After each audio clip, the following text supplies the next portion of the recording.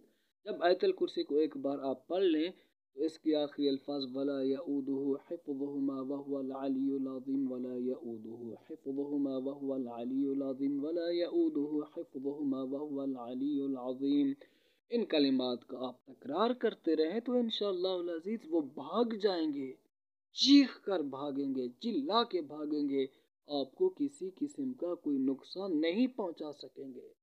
یہ میرے مجربات اعمال میں سے ہے اور کافی بزرگوں نے بھی اس کو نقل کیا ہے، ٹھیک؟ تو اب اس کے ذریعے سے آپ جنات کی پٹائی کر سکتے ہیں کہ جن حاضر ہو تو وہاں پر آپ نے ایک کیل لے لینا ہے، اسٹیل کا کیل ہو یا لوہے کا کیل ہو، ٹھیک؟ اب یہاں پر آپ نے کیل کو رکھنا ہے سارے والی جگہ پہ ایسے، ٹھیک؟ اب آپ نے آیت الکرسی ایک بار پڑھنی ہے، اور جب آپ اسی پہ پہنچے نا ولا یعود حفظہما وہو العلی العظیم، ولا یعود حفظہما وہو العلی العظیم، ایسے ایسے آپ کیل کو بھی ہلاتے جائیں اور ولا یعود حفظہما وہو العلی العظیم کو بھی پڑھتے رہیں، پھر اس کے سر کے اوپر پھونک بھی مارتے رہیں، تو جیسے آپ پھونکے ماریں گے تو پھر وہ چیخے گا، چلائے گا اور قسمیں اٹھانے کے اوپر مجبور ہوگا، ٹھیک؟ پھر ساتھ ساتھ آپ اس کو دھمکی بھی دینا کہ اگر تو نہیں جائے گا تو میں یہ کیل تیرے سر کے اندر ٹھونس دوں گا، ٹھیک؟ یہ صرف آپ نے جن کو ڈرانے کے لیے کہنا ہے، تو اصل بات ان کو ڈرانا ہے، ٹھیک؟ جب یہ ڈریں گے باقی جنات ڈر جاتے ہیں انسان سے، بشرطے کہ انسان مضبوط دل کا مالک ہو، اگر انسان خود ان سے ڈرنے لگے تو پھر انسان کے اوپر وہ حاوی ہو جاتے ہیں، تو عامل کو ڈرنا نہیں چاہیے، اپنے دل سے ان کا ڈر نکال کر کے یہ کام کرنا چاہیے۔ جب آپ یہ عمل کریں گے تو انشاءاللہ وہ چیخے گا، چلائے گا، اس کو سخت تکلیف ہوگی، تو ان اعمال کے ذریعے سے آپ جنات کی جتنی پٹائی کرنا چاہیں پٹائی کریں، ٹھیک؟ لیکن عمل سے پٹائی ہو، منہ پہ تھپڑ مارنا، کمر کے اوپر ڈنڈے برسانا، ہاتھوں پہ ڈنڈے برسانا، اس پر آگ کے انگارے پھینکنا، یہ جہالت والی باتیں ہیں۔ تو دوستو بزرگوں، ہمیں عامل کامل بننا چاہیے، محض عامل نہیں بننا چاہیے، عامل کے ساتھ کامل بننے کی بھی بندہ پوری کوشش کرے، اپنے تجربات کو سامنے لائے، کیسے مریض کا علاج کرنا ہے، کیسے مریض کا دفاع کرنا ہے، کیسے جن کو بھگانا ہے، کیسے حاضر کرنا ہے۔ تو اس موضوع کے اوپر انشاءاللہ تعالی تفصیلی ویڈیوز آتی رہیں گے۔ اللہ رب العالمین ہم سب کو عمل کی توفیق عطا فرمائے۔ السلام علیکم ورحمۃ اللہ وبرکاتہ۔